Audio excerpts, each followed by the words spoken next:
You know, it wasn't that long ago that web cameras were a thing that were really hard to find because in 2020 everybody started gearing up to live streaming, doing Zoom calls because we all had to work from home. I've got two web cameras for you to take a look at. They're both from a company called Sansisco.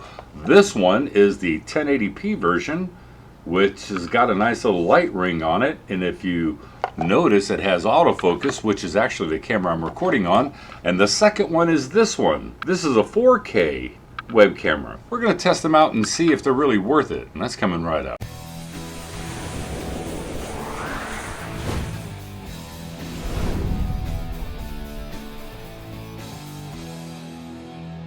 So the first web camera that we're looking at is this 1080p from Sansisco. It does have the little light ring that I was telling you about, and is that a little bit gimmicky? Well, I'm going to test it here in a minute because I'm going to turn off the office lights. Now, the lights that I'm using right now are fluorescent lights up above, so this would be like an office setting if you're doing a Zoom call or whatever.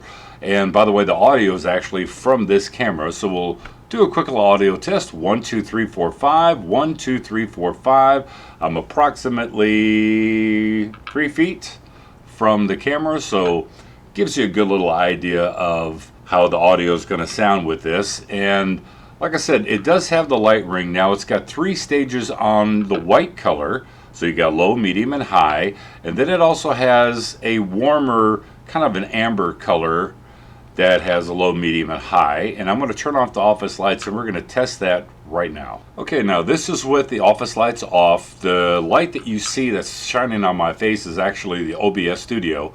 And yes, I'm recording this in OBS because if you're going to be doing some live streaming, I want you to see what it's going to look like if you're going to live stream, and you're going to probably live stream either through StreamYard or OBS or whatever. Right now the light ring is off. I'm going to turn it on. That's its low setting. That's the medium, and that's high. So does that actually help out a lot? I mean, I look into the monitor and I see, okay, it's a little bit overblown. I will try the amber color.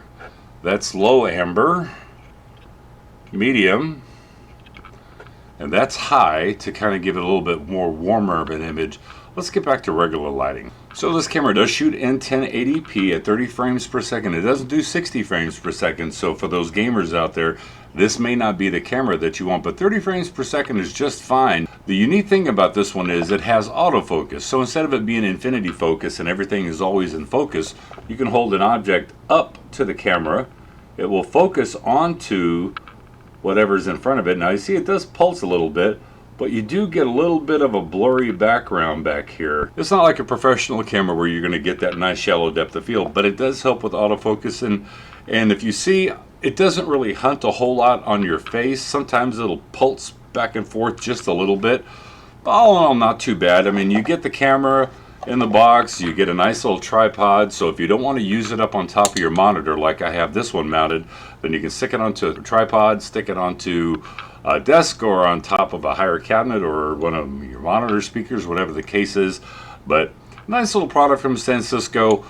For 1080p, I think the image quality, if you don't use that little built-in lighting and you probably try to use some studio lighting, you may get a little bit better image quality out of it. But for what it is in this type of scenario, I think it's okay. I think the image quality is nice on this one. The little pulsing back and forth can be a little bit annoying for some people. It's a nice little offering from Sansisco. Let's go ahead and switch over from this 1080p to the 4K and see how it looks. Okay, starting recording on the 4K. Okay, now this is the Sansisco 4K version. Now this one here records at 30 frames per second. Once again, I'm recording this into OBS Studio so that for a live streaming situation, this is what it's going to look like. And by the way, the microphone, it does have dual stereo microphones, so we're going to do a quick little audio test. 1, 2, 3, 4, 5. 1, 2, 3, 4, 5. Now this one also has autofocus, so let's test it out. So it focuses in on the box pretty well. It doesn't give you the same type of depth of field. It does do a little bit of pulsing every once in a while. But you know, when you're talking about live streaming, and if you want to have 4K, and this one, by the way, does record at 4K. What I'm going to do is I am going to upload this in 4K. This one here that's 1080p, I'm going to have to upscale up to 4K. So there may be a little bit difference in resolution that you're going to be able to notice. But if you play this video at 1080p, then you'll get a good idea of what this is at 1080p versus the 4K downscale to 1080p. So, I mean, in a world of when you're wanting to do live streaming or Zoom calls, finally, these web cameras have come down in price. I think overall, I mean, the image quality on this one is a little bit warmer than what the 1080p version was. But then again, I'll have to put them side by side and then give you my final thoughts on it. Well, definitely interesting results between these two cameras. Now, the 1080p camera, it's very gimmicky on its little light.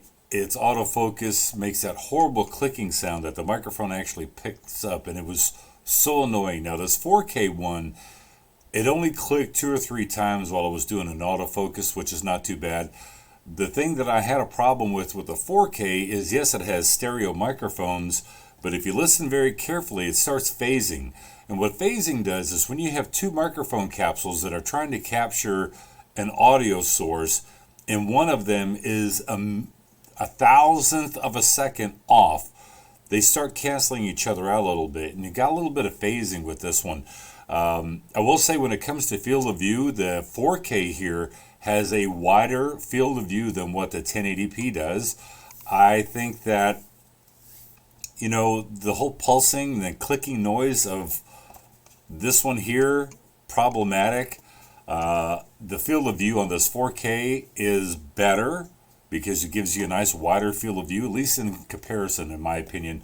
I think the audio was better on the 1080p version, but that clicking every time the autofocus is moving back and forth. So, I mean, you know, there's 2 little things that you get in addition with these cameras. Now, in the 1080p, you get this type of tripod that comes out, plastic, got a 1/4-20 up on top.